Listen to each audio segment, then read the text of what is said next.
당신의 투자 아이디어 확장에 도움이 되겠습니다. 오늘 알아볼 종목은 서울보증보험입니다. 자, 서울보증보험. 이 회사가 도대체 뭐 하는 곳인지부터 같이 보고 갈게요. 한마디로 말씀드리면 국내에서 거의 유일하다고 할 수 있는 종합보증보험 전업사예요. 보증보험이라는 게 뭐냐면 누군가 약속을 안 지켰을 때 대신 책임져주는 보험이라고 생각하시면 쉬워요. 예를 들어 건설사가 공사를 끝까지 못했을 때, 분양받은 사람이 돈을 못 돌려받을 때, 이런 상황에서 서울보증이 대신 물어주는 거죠. 사업 영역이 꽤 넓어요. 계약을 제대로 이행하겠다고 보증해주는 이행보증, 주택이나 부동산 관련 보증, 그리고 매출채권이나 금융 관련 보증까지요. 이 보증 규모를 다 합치면 25년 말 기준으로 무려 496조 원에 달합니다. 그리고 여기서 정말 중요한 숫자가 하나 나와요. 킥스 비율이라는 건데요. 보험사가 가입자한테 보험금을 제대로 지급할 수 있는 자본 여력이 얼마나 튼튼한지를 보여주는 지표예요. 서울보증은 이게 395%로 업계에서 거의 최고 수준입니다. 쉽게 말해 곳간이 아주 든든한 회사라는 뜻이에요. 화면 아래쪽을 보시면 26년 1분기 순이익이 569억 원이 나왔어요. 작년 같은 기간 191억 원하고 비교하면 정말 큰 폭으로 늘어난 거죠. 보험에서 벌어들인 이익, 그러니까 보험 손익이 크게 좋아진 데다가 투자 쪽 수익도 같이 받쳐줬거든요. 그래서 한동안 안 좋았던 손해율 흐름이 이제 한 고비를 넘겼다. 이렇게 보는 시각이 나오고 있습니다. 그럼 첫 번째 핵심 포인트, 왜 이 회사의 보험이익이 구조적으로 좋아지고 있는지 하나씩 뜯어볼게요. 첫째, 손해율이 큰 폭으로 떨어졌어요. 손해율이라는 건 받은 보험료 대비 나간 보험금이 얼마나 되는지를 보는 건데요. 이게 낮을수록 보험사가 돈을 잘 버는 구조예요. 1분기 손해율이 53%까지 내려왔는데 작년 같은 시기에 74.7%였던 걸 생각하면 엄청나게 좋아진 거죠. 24년에서 25년을 정점으로 손해율이 올라가던 흐름이 이제 일단락됐다고 보는 거예요. 둘째, 심사를 깐깐하게 하기 시작했어요. 보증을 내줄 때 위험한 건 걸러내고 요율, 그러니까 보험료를 합리적으로 조정하는 작업을 꾸준히 해왔거든요. 이 효과가 차곡차곡 쌓이면서 앞으로도 이익이 개선될 거라고 보는 겁니다. 셋째, 보험금 청구가 줄고 있어요. 1분기에 들어온 보험금 청구 금액이 작년보다 12%나 줄었어요. 사고가 그만큼 덜 터지고 있다는 신호죠. 넷째, 투자 수익도 견조해요.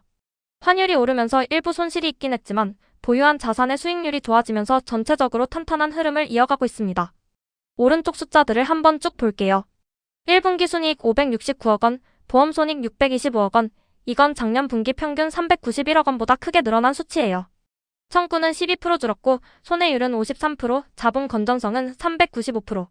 다 좋은 방향을 가리키고 있죠. 숫자로 한 번 더 확인해 볼게요. 왼쪽은 순이익 추이예요.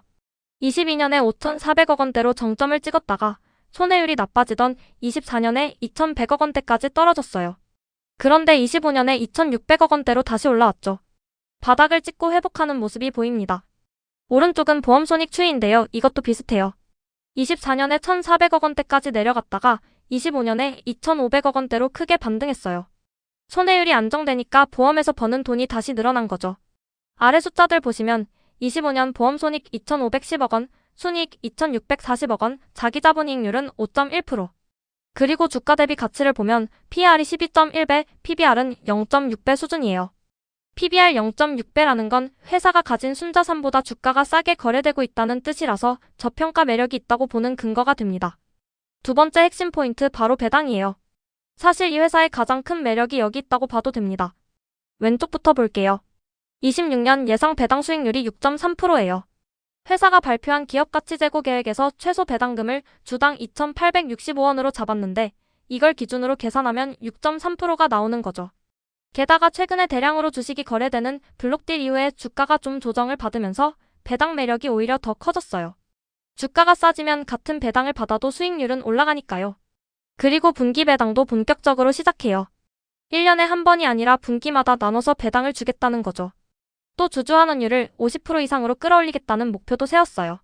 번 돈의 절반 이상을 주주한테 돌려주겠다는 의지입니다.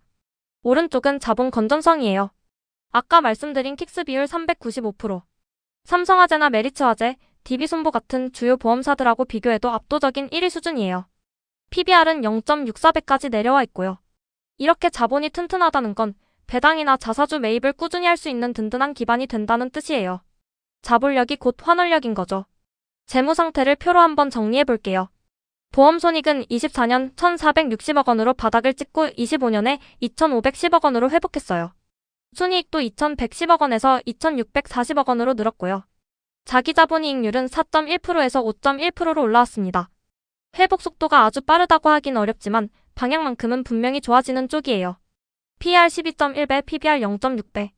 실적이 개선되는데 주가는 아직 싸게 거래되고 있다는 점, 그리고 차별화된 배당 여력. 이 두 가지가 이 회사를 보는 핵심 관전 포인트입니다. 자, 그럼 이제 우리 채널의 핵심이죠. 서울보증보험이 좋아지면 같이 움직이는 밸류체인, 그러니까 가치사슬을 지도로 펼쳐볼게요. 가운데 서울보증보험이 있고요. 이걸 중심으로 생태계가 양쪽으로 뻗어 있어요. 위쪽에는 보증을 필요로 하는 수요처들이 있죠. 건설사나 기업, 개인 같은 고객들, 그리고 은행이나 여신 전문 금융사 같은 금융기관, 정부나 공공기관의 정책보증까지요. 아래쪽에는 주택, 부동산 분양보증, 회사가 굴리는 자본운용 자산, 그리고 마지막으로 배당을 받는 주주가 있습니다. 흐름을 따라가 보면 이래요.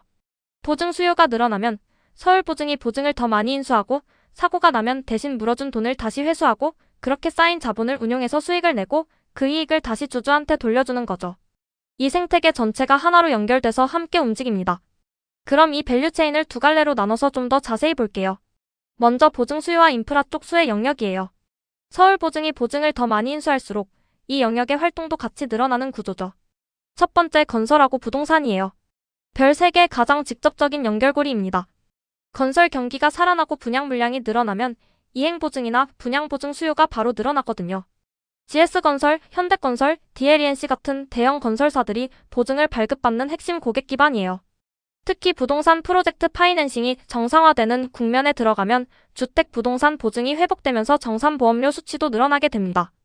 두 번째 금융기관이에요. 이것도 별 3개예요.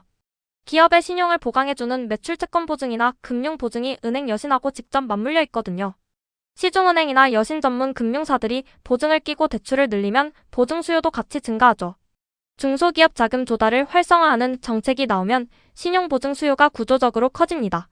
세 번째 공공하고 정책 영역이에요. 별 2개 직접적인 수혜죠. 정부의 사회간접 자본 투자나 공공 발주가 늘어나면 입찰이나 계약 이행 보증 수요가 증가해요. 신용보증기금이나 기술보증기금 같은 정책 보증기관들하고는 서로 역할을 나누고 보완하는 관계고요. 이번엔 반대편 배당하고 자본, 자산운용 쪽 생태계예요. 서울보증의 실적이 좋아지면 자본이 쌓이고 그 자본으로 주주 환원을 늘리고 그러면 배당주로서 재평가받는 흐름이죠. 첫 번째가 핵심이에요. 배당주하고 고배당 상장 지수펀드 별 3개입니다. 배당 수익률 6.3%의 분기 배당까지 도입하니까 대표적인 고배당주로 부각될 수밖에 없어요. 코리아 밸류업 지수나 고배당 ETF 입장에서는 편입하고 싶은 매력적인 종목인 거죠. 기업 가치 제고 계획의 모범 사례로 꼽히면서 금융주 배당 테마 전반하고 같이 재평가받을 가능성이 있습니다. 두 번째 자산운용하고 채권 쪽이에요. 별 2개. 서울보증은 30조 원이 넘는 자산을 굴리는데 이걸 채권이나 대체투자로 운용하면서 자산운용사나 증권사하고 파트너 관계를 맺어요. 보유 자산 수익률이 좋아지면 투자 손익이 받쳐주는 구조죠. 세 번째 보험금융 동종업계예요. 이것도 별 2개. 삼성화재, DB손보, 메리츠화재 같은 손해보험사들이 배당하고 밸류업 테마에서 같이 수혜를 보고요. KB나 신한, 하나 같은 은행지주들도 주주 환원을 강화하는 흐름 속에서 금융주 재평가에 동행할 수 있습니다.